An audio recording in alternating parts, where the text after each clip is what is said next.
Você que acompanha o nosso JA sabe que um dos assuntos mais frequentes aqui envolve violência. Somos um programa de notícia e temos que noticiar o que acontece por aí.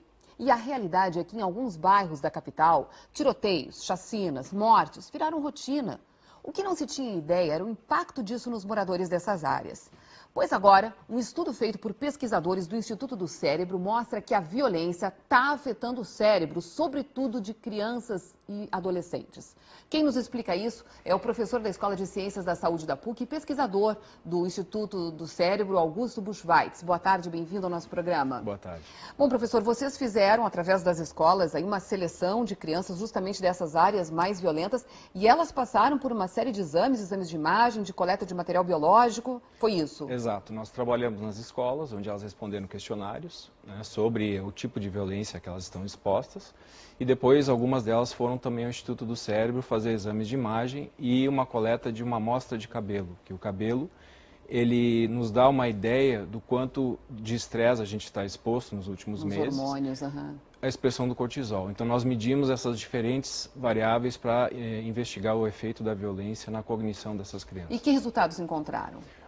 O resultado bastante importante que nós encontramos é que nós temos uma habilidade que a gente chama de cognição social. Então, eu estou aqui conversando com você e eu busco pistas assim no seu olhar ou no seu tom de voz para ver se você está entendendo, né? E eu estabeleço uma empatia, uma relação com quem eu converso.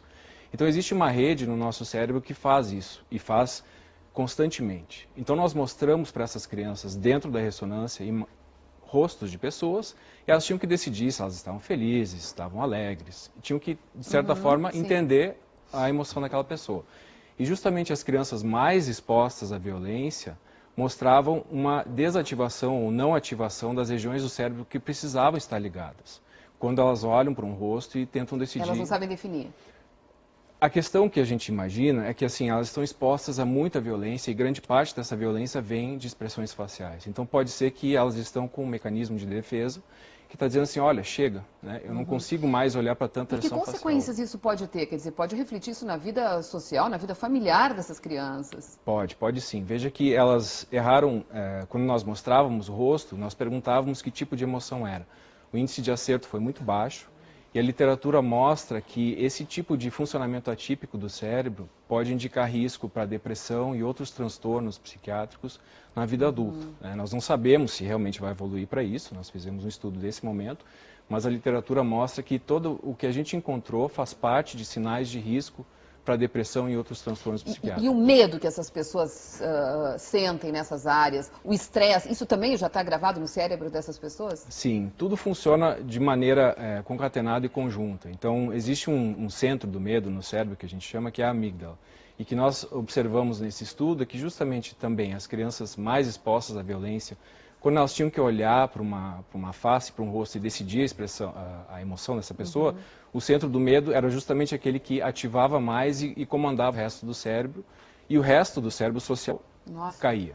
Doutor, e professor, isso tudo é reversível? É possível mudar isso que já está gravado no cérebro? Claro, tudo isso pode ser revertido. A gente precisa estabelecer redes de suporte para essas crianças. Essa é uma das grandes dificuldades, principalmente dos adolescentes e crianças em situação mais vulnerável, que eles estão expostos à violência, ao estresse, como muitos de nós, mas eles não têm rede de apoio.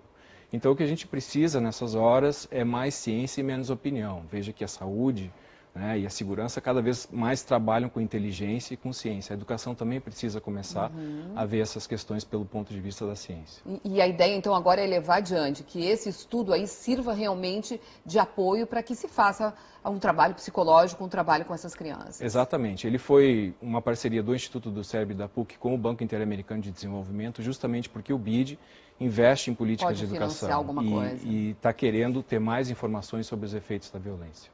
Muito bom. Agradecemos muito a sua presença aqui. Vejam bem como essa situação da violência é grave, já deixa marcas, cicatrizes aí no cérebro de crianças e adolescentes. Muito obrigado, professor. Que belo trabalho que vocês fizeram.